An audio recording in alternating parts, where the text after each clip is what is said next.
মসজিদের মধ্যে দান করবেন, দান কাদের ফেরেশতা দেরি করবে না, উনি লিখে ফেলবে। আপনি দাঁড়িয়ে ধূমপান করেছেন, কাউকে গালি দিয়েছেন, বাম কাদের ফেরেশতা যখন লিখতে যাবে, হাদিস শরীফের মধ্যে এসেছে ডান কাদের ফেরেশতার পাওয়ার বেশি, ক্ষমতা বেশি। বাম কাদের ফেরেশতাকে বলবে থামো, এখন লিখিও না, একটু অপেক্ষা করো। বাম কাদের ফেরেশতা কলম তুলে রাখবে, অথচ আপনি অপরাধ করেছেন।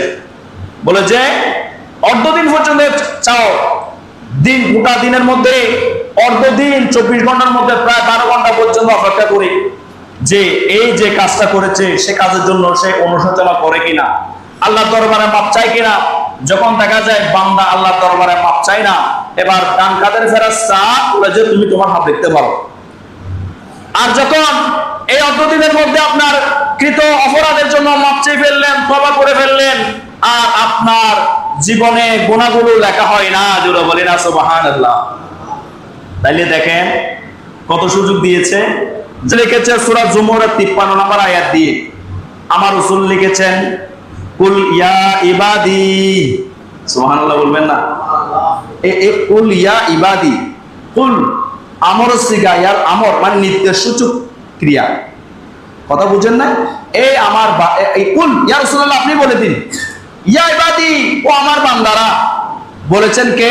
কুল আল্লাহ বলেছেন, ইয়া ইবাদি বলেছেন, বলতে বলেছেন নবীকে, বলেছে ও আমার বান্দারা, অর্থাৎ আপনি আপনার উম্মতকে বান্দা, গোলাম, দাসী হিসেবে সম্বোধন করুন। সুবহানাল্লাহ। এখন আমরা বলি যে নবীর গোলাম বললে অনেকে বলেছে এটা বেদাত, অথচ সূরা জুমুরের আয়াতে কারিমার শুরু দিয়ে কুল দ্বারা আল্লাহ বলে ফেলেছেন, বলে যে ইয়া ইবাদি, ইয়া রাসূলুল্লাহ আপনি বলে দিন ও আমার বান্দারা। আল্লাহ বলে যে ও নবী আপনি আপনার উম্মতদেরকে বলুন ও আমার বান্দারা।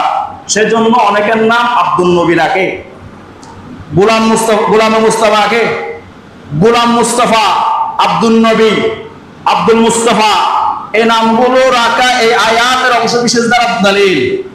সুবহানাল্লাহ বলবেন না? অনেকের নাম আব্দুল নবী, অনেকের নাম গোলামে মুস্তাফা, অনেকের নাম গোলাম মুস্তাফা, আব্দুর রাসূল, এই নামগুলো নিয়ে অনেকে শিরকের ফতোয়া দেয়। বড় আবার অনেকে আমরা নবীর গোলাম দাবি করলে অনেকে বলে যে না এই শব্দটা শিরক, অথচ কোরআনে আল্লাহ বলেছে কুল ইয়া ইবাদি, ইয়া রাসূলুল্লাহ আপনি বলে দিন ও আমার বান্দারা। সুবহানাল্লাহ। নবীর গোলাম পরিচয় দেয় যখন সফিনা, বনের সিংহ পথ দেখালেন নেক বাবনা। সুবহানাল্লাহ বলবেন না? হযরত সফিনা কে নবীর গোলাম পরিচয় দিয়েছে যে